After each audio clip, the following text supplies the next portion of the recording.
together, we did what America always does at our best. We led.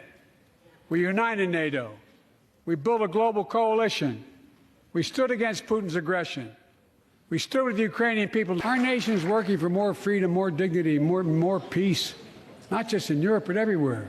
You just heard him there saying that the United States is standing for peace. But the facts are the United States is piling new weapons into Kiev, prolonging this conflict, increasing the number of deaths. Now there are tanks headed to the battlefield in Ukraine, and this is doing anything but creating peace. Now, what's also important to note is that a large number of the American people are increasingly not with Joe Biden on this issue.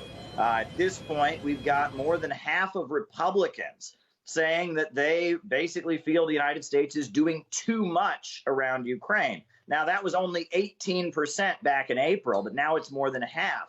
Furthermore, we've got 63% of Republicans, according to one poll, coming forward and saying that they are opposed to providing more funding for Ukraine.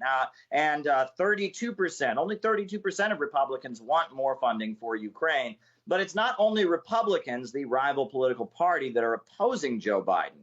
At this point, we have a situation where 60% of Americans feel that the country is moving in the wrong direction. 60%, 70% of Americans describe the state of affairs in the country as being poor. And let's also add that only 1 in 5 Americans said that their economic situation improved over the course of the last year.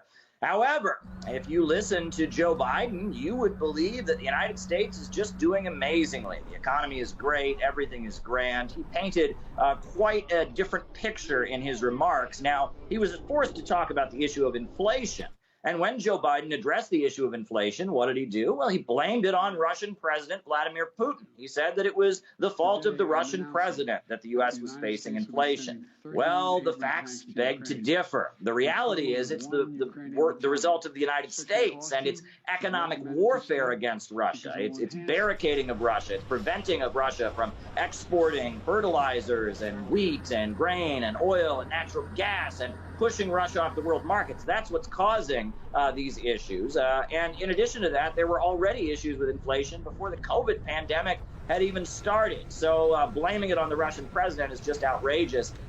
Furthermore, Joe Biden used the speech to make some interesting comments about China. Here's what he said. That we seek competition, not conflict. Today, we're in the strongest position in decades to compete with China or anyone else in the world. Make no mistake about it. As we made clear last week, if China threatens our sovereignty, we will act to protect our country, and we did. Now, Joe Biden spoke of China as if he wanted friendly competition, as if he simply wanted to compete. But yet, at the same time, there were some rather threatening, heated words exchanged. The tone was not exactly one of friendship. And we see how the United States has tried to push China out of the computer chips market. They've tried to taunt China around the issue of Taiwan with Nancy Pelosi's recent trip.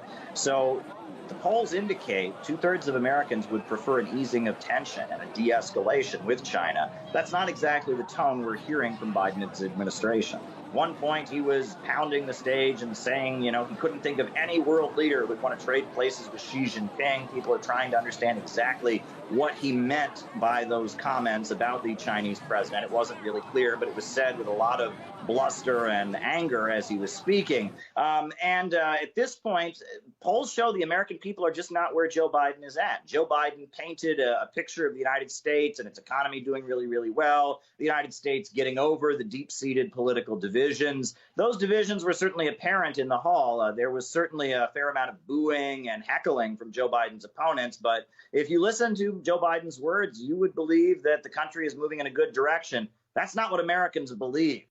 And he's promoting peace the same way that he's promoting unity in the United States when he gave yet another partisan divisive speech here. Nothing that he says is consistent with the truth.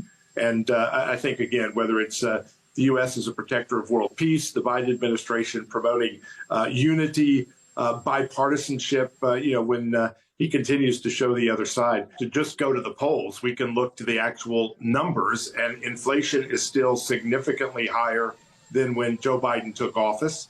He can't blame it on Putin. It's his policies that started seeing inflation spike. But he claimed when the prices went up that he had nothing to do with that. But when they come down, he tries to claim credit for it. And then when they go back up again, it's kind of like the balloon that was flying over the United States, up and down, over, across.